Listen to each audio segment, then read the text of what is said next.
Welcome to another deep dive, everybody. This time, we're stepping into the world of fashion. Ooh, fashion. Sounds fun. It is, but we're going beyond the glitz and glamour, right? We're going deep into how technology and ethics are, like, totally reshaping the clothes we wear. Okay, I'm intrigued. So, where do we start? Well, how about this? Did you ever think your jeans might have started as a plastic bottle? Hmm. Or that we might be rocking lab-grown leather jackets soon? Whoa, hold on. Lab-grown leather. That's wild. Right. And that's just the tip of the iceberg.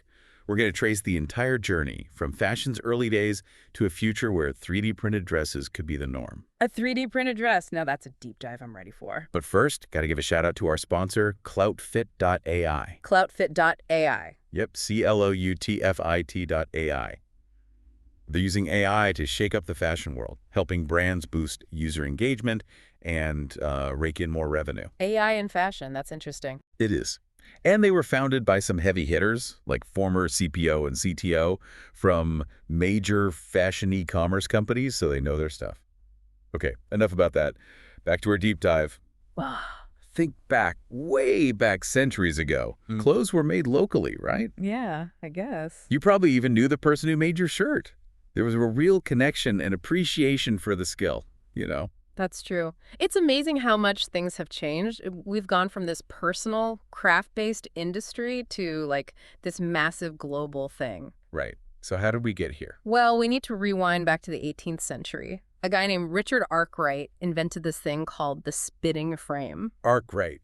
So is he the one who kind of kicked off the whole mass production thing? You got it. His spinning frame revolutionized things. Suddenly you could mass produce yarn, and that basically laid the foundation for, the modern textile industry. We're talking huge factories popping up, especially in Manchester, England. Manchester. Yeah, it became a global hub for textile manufacturing, so much so they nicknamed it Cottonopolis. Cottonopolis, that's a mouthful. It is, but it kind of paints the picture, right? But this whole rapid industrialization had its downsides, too. Imagine working in those early factories. Long hours, dangerous conditions, even kids working the machinery. Wow, that's grim. So is that where the whole fast fashion thing started? Mm. This focus on churning out clothes quickly and cheaply, even if it means, compromising on the well-being of the people making them? You could say that. And that focus on profit over people, unfortunately, it kind of became a recurring theme in the fashion industry, even today. When we talk about fast fashion now, brands like Zara come to mind. They're masters of delivering trendy, affordable clothes super fast. But, it makes you wonder, at what cost? Think about the Rana Plaza tragedy in Bangladesh in 2013. Yeah, the Rana Plaza collapse.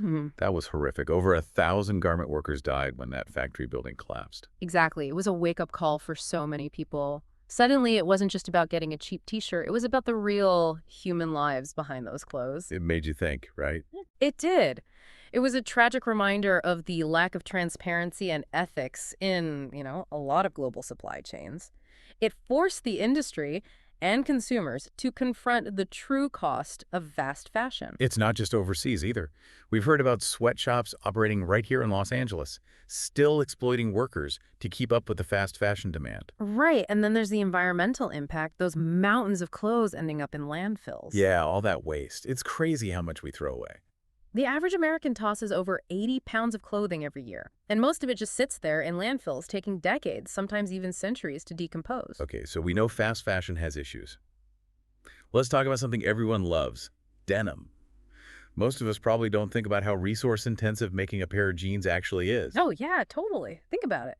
Thousands of liters of water, harsh chemicals, tons of energy. It all adds up to a pretty hefty environmental footprint, from growing the cotton to all that dyeing and distressing. Not so great for the planet. But I've heard some companies, like Levi's, are trying to make denim more sustainable.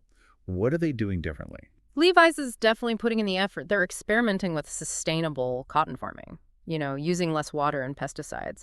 They're also working with a company called Genealogia. Genealogia. Yeah, they're coming up with more eco-friendly ways to finish jeans, like using lasers instead of all those harsh chemicals to get those distressed looks. So there's hope for our jeans yet. I've also noticed more brands talking about slow fashion and like bringing manufacturing back home. What's the deal with that? There's definitely a movement towards local production and focusing on quality, not quantity. It's the idea Mm. that we can have beautifully made clothes, but, without harming the planet or exploiting workers. Take English fine cottons, for example. They're actually bringing cotton spinning back to the UK. Wow, back to the UK. That's pretty cool. Hmm. I've also heard of designers like Natalie Chanin down in Alabama.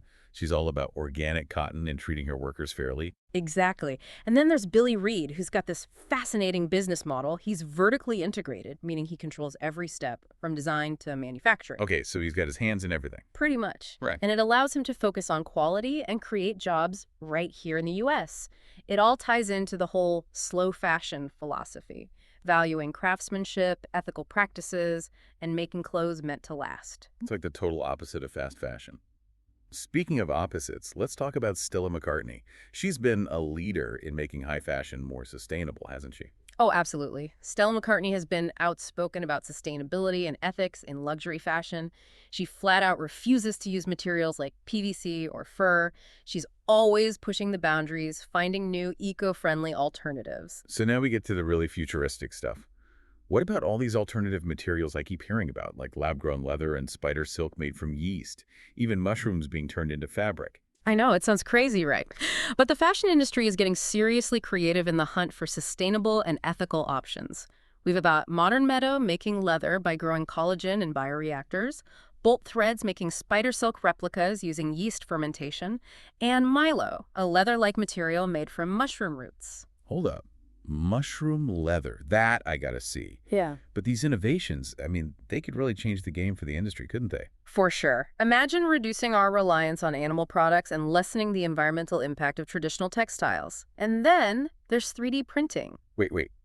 3D printed clothes? Like printing a dress at home? Is that even a thing? It's getting there. Designers like Iris Van Herpen are already creating these incredible futuristic designs using 3D printing. Think about it. You could print a perfectly fitted garment on demand, no mass production, no waste. Mind blown. But 3D printing, that still sounds pretty high-tech and expensive, right? What about people who want to be more sustainable but can't afford all that fancy stuff? Well, there's another movement gaining traction, the circular economy in fashion. Think resale platforms, clothing rentals, making it easier for people to access great clothes without adding to the fast fashion cycle. So instead of buying new clothes all the time, you could rent them. That's a cool idea. Right. And there are some really successful platforms out there. Patagonia has their Worn Wear program, encouraging people to repair and reuse their gear. Eileen Fisher has Renew, taking back their pre-owned clothes to resell or repurpose. So those clothes get a second life. Exactly. And then you've got platforms like Rent the Runway and Panoply focusing on luxury rentals, designer clothes for a fraction of the price. I've definitely heard of Rent the Runway. Okay. It's like a win-win. You get to try new styles, the environment's happy, and you don't break the bank. Exactly. It's about moving away from constantly buying new clothes and toward a more sustainable approach. Valuing quality in clothes that last. Like renting a cool outfit for a special event is way better than buying a dress you'll only wear once. So how does it all fit together? The tech, the ethics, these rental platforms, how does it all come together to shape the future of fashion? I think it's all leading to a future where we can make smarter choices about what we wear, prioritizing sustainability, ethics, and personal style. And we'll get into more of what that future looks like after a quick break. It's exciting to think that technology isn't just changing how clothes are made, but also how we shop for them. Yeah, like all that data we talked about before, is it actually being used to make the shopping experience more personal? Oh, definitely. Retailers are using data to understand what people prefer and then suggest things they'll actually like. It makes the whole experience more curated, not just a generic one-size-fits-all approach. Like a personal stylist, but an algorithm. I've heard of Moda Operandi. They let you order designs straight off the runway. That sounds super exclusive. It is. It gives shoppers this front row seat to the latest trends. They can snag those hot pieces before anyone else. It's also smart for designers. They can see how much demand there is and only make what's been pre-ordered. Less waste, and every garment finds a home. So it's good for everyone.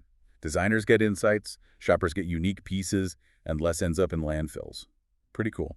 But what about, people who can't afford a designer dress? That's where the resale platforms and rental services come in. They're making high-end fashion way more accessible.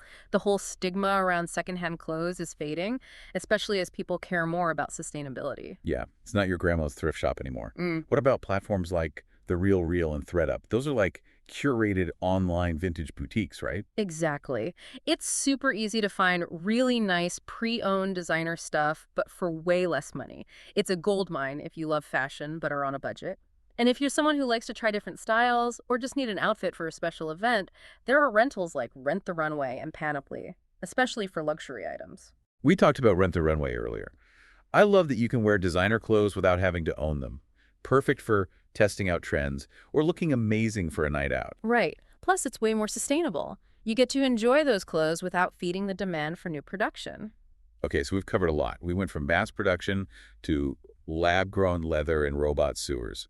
It feels like fashion is at this huge turning point, you know? I agree. It's like technology, ethics, and what consumers want are all coming together to create real change.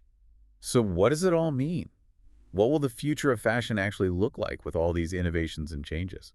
Well, I think we're going to move away from this fast fashion throwaway culture and towards a more thoughtful, responsible approach to clothes. So instead of buying tons of cheap clothes, we'll invest in fewer, higher quality pieces that actually last. Exactly. And those pieces might be made from new, sustainable materials or produced locally or even rented for special occasions.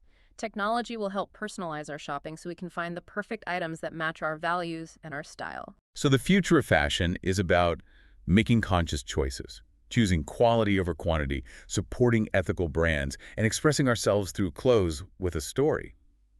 It's not just about what we wear, but how and why we wear it. That's a great way to put it. It's about a deeper connection to our clothes and knowing how our choices affect the world. Which leads to the big question.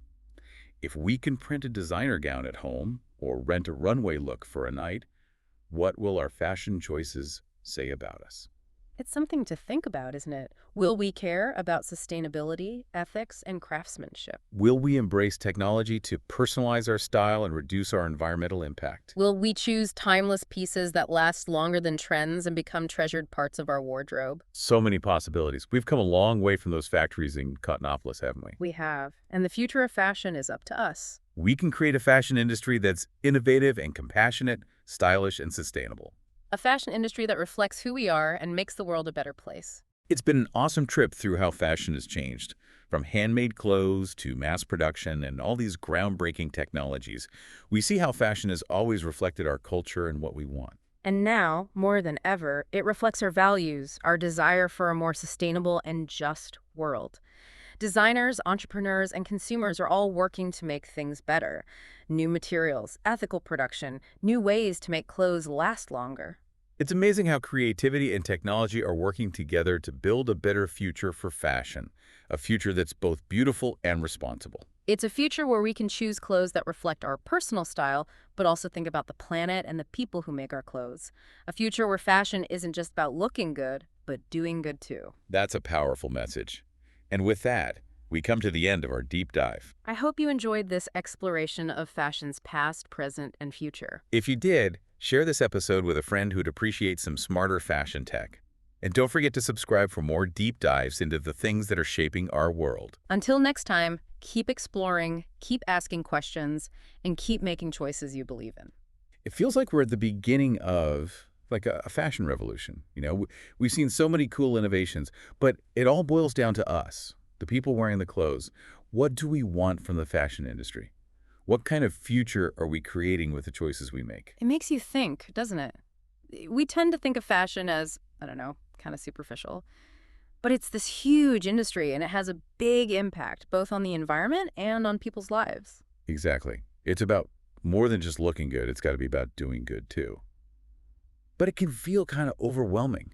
Like, where do we even start? Well, I think awareness is key. We've talked about so much today, from mass production to sustainability and ethical practices. Just knowing about these things is a huge first step. Right? Knowledge is power. Once you understand the impact of your choices, you can make better decisions. Like maybe you think twice before buying that, like super cheap t-shirt, the one's probably made in a sweatshop. Yeah, exactly. And you might be more likely to support brands that are upfront about where their clothes come from, use sustainable materials, or make their clothes locally. Or even think about renting clothes for those, like special occasions. Instead of buying something you'll wear once and that's it. It's about matching your style with your values. Exactly. And it doesn't have to be like all or nothing. Every little change, every choice we make, it all adds up. It's like we're voting with our dollars, supporting the brands and practices we believe in. But what else can we do besides buying better? Well, we can make the clothes we already have last longer. Fix a tear, turn an old shirt into something new, swap clothes with friends. It all helps. Right. One person's trash is another person's treasure, like they say. And with all the online platforms and social media, it's easier than ever to find people who are into sustainable fashion, share ideas, get inspired. For sure. There's this whole community out there, people who really care about making the fashion industry better. It's nice to know we're not alone in this. And with all the technology that's coming out, who knows what else we'll be able to do to make fashion more sustainable and ethical. It's exciting to think about. Maybe we'll all be printing our own clothes at home, making custom designs that fit us perfectly. Or maybe we'll have these like virtual wardrobes where we can try on clothes digitally and only make the ones we really love. There are so many possibilities. But in the end, the future of fashion, it's up to us. Yeah, it's up to us to demand more from the brands we buy, make conscious choices about what we wear, and be more mindful about our clothes. So let's jump into this fashion revolution together, armed with knowledge and a sense of style that goes beyond trends. Let's create a fashion industry that's beautiful and responsible, innovative and compassionate. And on that note, I think that wraps up our deep dive into the future of fashion. This has been an awesome journey, exploring how the fashion industry has changed, the challenges it faces, and all the cool innovations that are shaping its future. I hope you guys found this deep dive as fascinating as we did. And hey, if you want to stay ahead of the game in fashion tech, check out our sponsor for this episode, Clothefit.ai. That's CLOUTFIT.ai.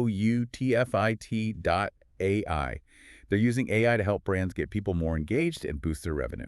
And if you liked what you heard today, share this episode with someone who'd appreciate smarter fashion tech. And don't forget to subscribe so you don't miss our next deep dive into the stuff that's shaping our world. Until then, keep exploring, keep asking questions, and keep making choices you believe in. Happy styling, everybody.